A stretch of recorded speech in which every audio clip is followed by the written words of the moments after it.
Good evening. Today I'm not going to go into any religious aspects or anything. I'm actually going to want to talk about culture. Primarily, I'm going to focus on the Middle Eastern, or more specifically, the Arabs. I have noticed, and also I've been asked this question numerous times. Why why do the Arabs immigrate from the Middle East and go to other countries, such as countries in Europe, the US, Australia, or anywhere else around the world?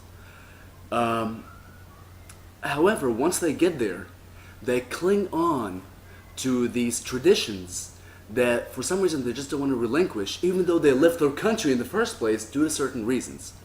So one thing to wonder is, why did they leave in the first place?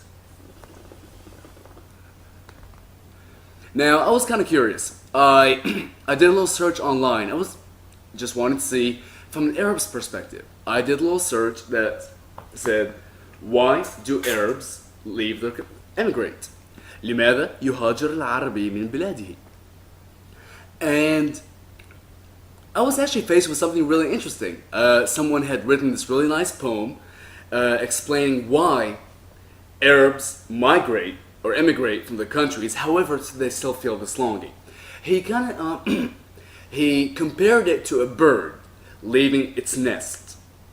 A bird having grown up in a tree, and however, for certain reasons, whether it be not enough food in the tree, or not enough sun getting to it, or better prospects in other trees, hence making the bird leave his nest and moving on to different trees or to different areas. And I thought that was kind of interesting because that's exactly what's going on with Arabs in the Middle East. There's a lot of reasons as to why people emigrate from their original countries and homelands, whether it be poverty, whether it be the need to succeed. There's always the Western dream, the American dream, of wanting to enhance yourself, because more than likely, wherever you're born in the Middle East, even though we don't have specifically a caste system, if you're born in a certain class, you're going to stay there. There's nothing much is going to change it. Very, very seldomly do you break out of where you are and move up. So there's always that prospect of enhancing yourself. There's always education.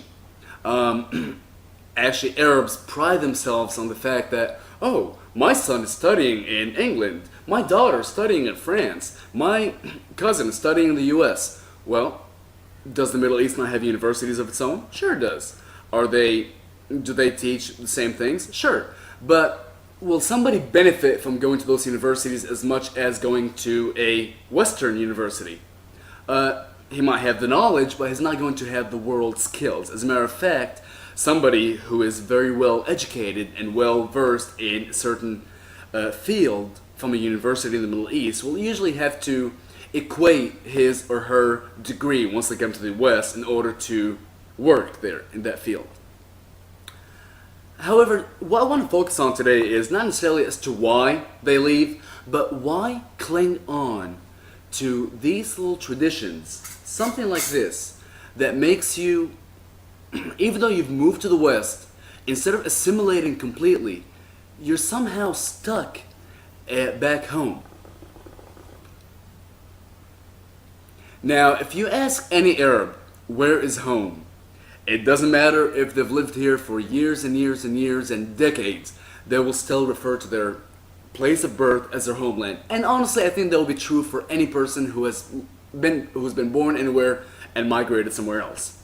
Your homeland, your watan, your country, that's where your soul is, that's where you grew up, that's where all your childhood memories and dreams are.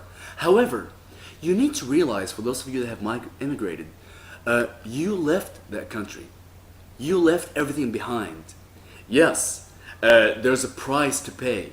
You left your family, you left your friends, you left your traditions, you left your culture, you left what you're used to, and now you're in somewhere completely different. The price to pay is you have to assimilate. You have to get with the times, and in return, you get what you went out to seek. You get the education, you get the prosperity, you get the job they wanted to seek, you get the better life for your family. And one thing I noticed online, a lot of people kept mentioning is the freedom. People immigrate from the Middle East for the freedom. The freedom that they could not have while in their countries, in any of the Middle Eastern countries. Now, the dilemma that I'm facing right now is, and it's happening right now in Europe, primarily in Europe, where there's a huge influx right now of Arabs that have migrated into Europe, and now they're trying to change Europe, such as UK, Germany, France, Sweden. They're trying to change those countries to match the countries that they once left. Why do that? If you're so in touch, if you're so longing to go back to your country, why not just pack your stuff and leave?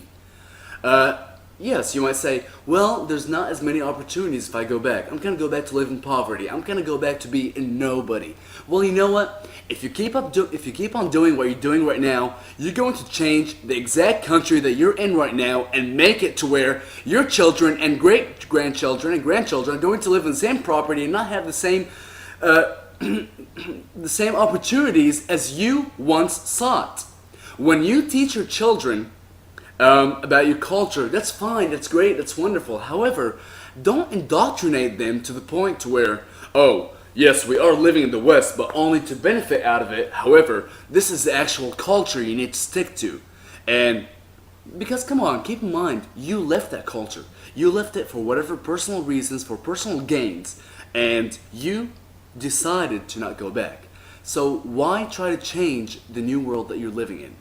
We came to the West in order to seek freedom, prosperity, and any of the other things I've already listed. We wanted to get away from the Sharia laws. We wanted to get away from all these rules that held us back. We wanted to go somewhere with democracy.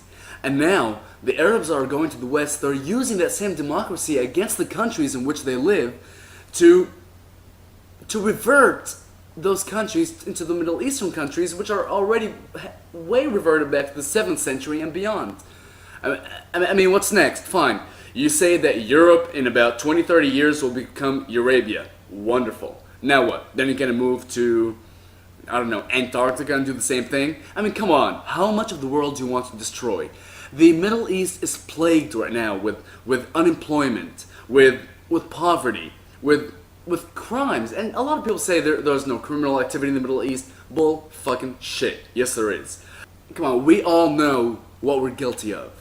So quit trying to act like, we've come from these wonderful countries. And I mean, yes, I love my country. It's a great place, but it's a wonderful place to visit. Every time I go back, I realize why we left in the first place.